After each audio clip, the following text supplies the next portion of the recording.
Et on parle cinéma ce soir dans 24 heures en Alsace avec nos invités. Guillaume Niclou, comment allez-vous ? Très bien. Vous réalisez Les Confins du Monde avec Gaspard Ulliel. Ça va bien, Gaspard ? Formidable. Super année 2018 pour vous. Hein. Il y a combien de films à l'affiche ? Il y a eu Eva, il y a eu, on a parlé d'un autre film très récemment, Le Peuple est... Ah oui, je l'avais oublié celui-là. Oui, qui était bien. Ouais. Voilà. Et, puis, Les Confins du Monde. Les Confins qui voilà. sort. Avec en plus un César 2017, qui est votre deuxième César. Vous avez fait un bon choix de le prendre. J'espère. J'espère. Ouais. Le réalisateur qui a un petit doute, n'en ayez pas. Vous mettez une période assez peu mise en scène finalement au cinéma. C'est la guerre d'Indochine. Pourquoi, avant qu'on découvre la bande-annonce, pourquoi ce scénario vous a inspiré ? C'était en fait une proposition très incongrue, c'est de pointer cette date du 9 mars 1945, parce que c'est un fait historique que je ne connaissais pas, le massacre organisé par les Japonais dans le nord du Tonkin, où ils ont massacré hommes, femmes et enfants, dans toutes les garnisons françaises. Voilà. Donc ça a ancré d'une façon très précise ce récit, mais en même temps, j'avais la grande liberté d'explorer cette zone de guerre qui avait été très peu traduite, à la fois dans les livres d'histoire, sur des documents filmés ou photographiés. Donc ça me laissait à la fois une grande liberté d'exploration et sur lequel le personnage de Gaspard a pu, comme ça, vampiriser presque tout le cadre historique pour se concentrer exclusivement sur sa quête existentielle. Le personnage de Gaspard, c'est Tassen, un militaire seul survivant d'un massacre, on va en parler dans un instant. Quelles indications vous a donné le réalisateur juste avant que vous engagiez dans ce film ? Ça, c'est la question qu'il ne faut pas poser.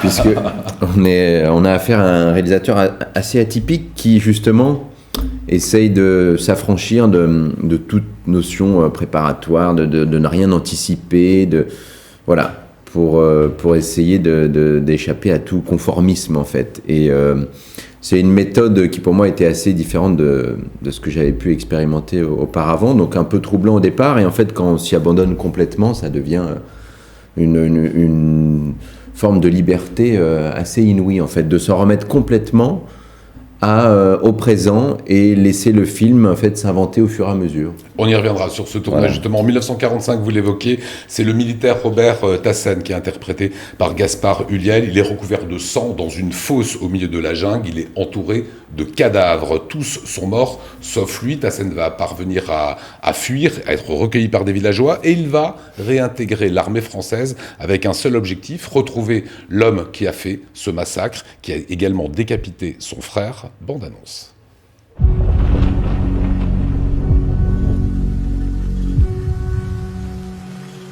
Le deuil est une drôle d'épreuve. Un jour on croit en être sorti, et puis non. Il est toujours là, incrusté avec sa colère. Mon frère aussi, ils lui ont coupé la tête. D'une certaine façon, on est de la même famille. Des rescapés. Tu diras à Vobine que mon nom c'est Robert Tassen et que je le lâcherai pas.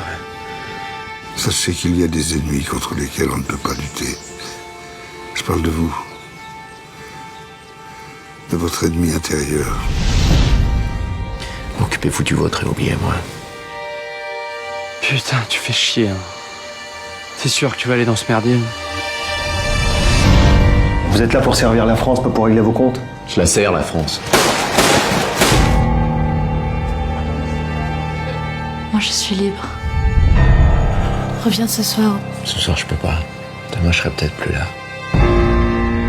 Je veux pas crever ici. Ça t'emmerde, ça, que j'ai pas envie de crever.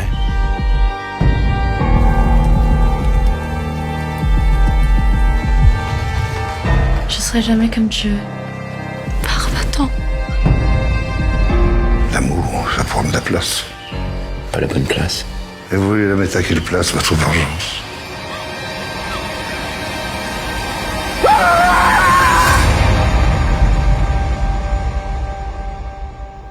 Voilà, dans les salles des mercredis prochains avec nos invités. Et ce soir, si vous dépêchez, dans un petit peu moins d'une heure, au Star Syntex à Strasbourg. Je vous ai vu vous regarder dans les retours ici qu'il y a sur ce plateau. Qu'est-ce que ça fait quand on est comédien de se dire, ok, ça c'est fait, quel est le rendu, comment est-ce que j'ai joué telle et telle scène, quel regard on a sur soi-même C'est assez complexe. C'est toujours un moment, je trouve, assez perturbant et désagréable de découvrir un film sur lequel on a travaillé.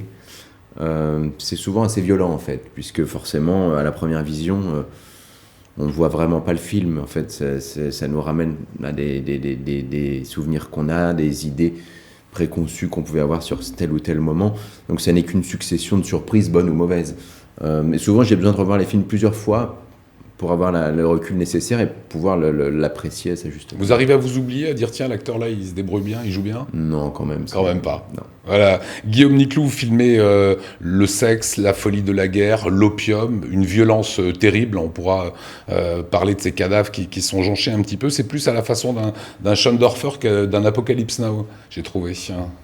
Oui, en tout cas, c'est un film important qui a marqué tous les cinéastes qui ensuite ont exploré la guerre du Vietnam, que ce soit Coppola, Cimino, Oliver Stone. Ça a été le film de chevet, parce que c'est la première fois qu'un réalisateur envisageait un film sans montrer l'ennemi et en montrant la vie du soldat dans sa quotidienneté, dans son attente mortifère, avec toute cette tension sous-jacente, cette peur et en même temps toute cette vie.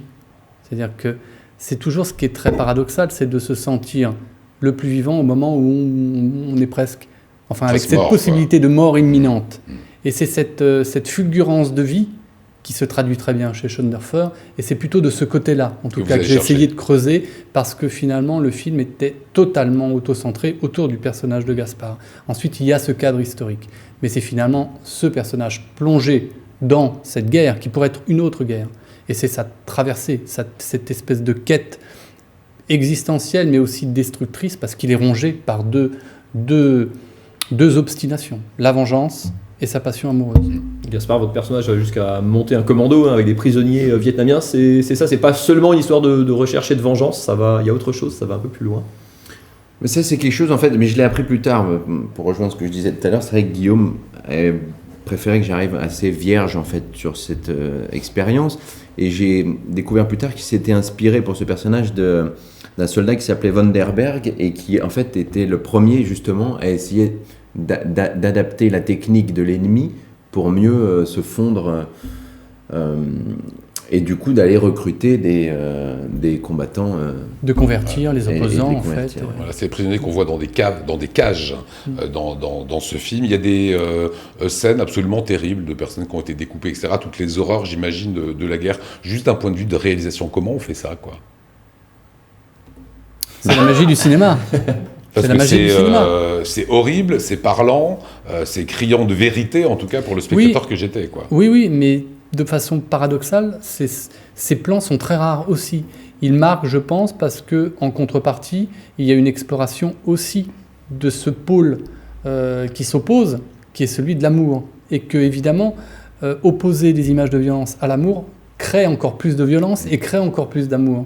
Donc c'est aussi pour cette raison qu'on peut être évidemment parfois heurté, mais avec cette espèce de fascination qu'on a tous pour la violence. Alors sur les choses très crues, puisqu'on parle de ce film, Les confins du monde, on vous voit nu assez souvent. Donc d'abord, est-ce que c'est compliqué de se mettre nu quand on est comédien?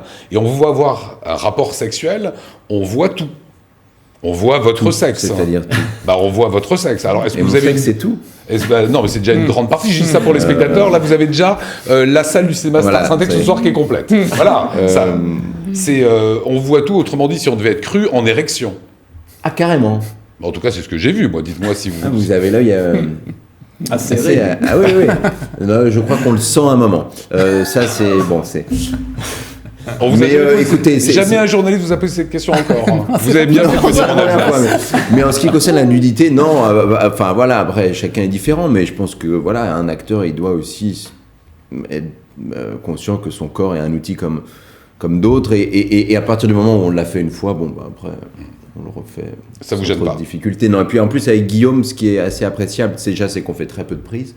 Donc sur ce genre de séquence, en l'occurrence, c'est presque dommage.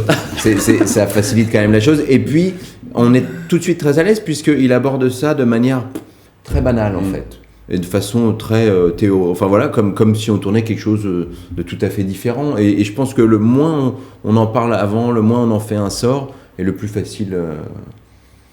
C'est au final, surtout que c'est plus pour la jeune comédienne, c'était compliqué puisque pour elle c'était sa première expérience sur un plateau, et j'étais assez surpris de voir, voilà, elle a vraiment fait ça avec beaucoup d'aisance. Voilà.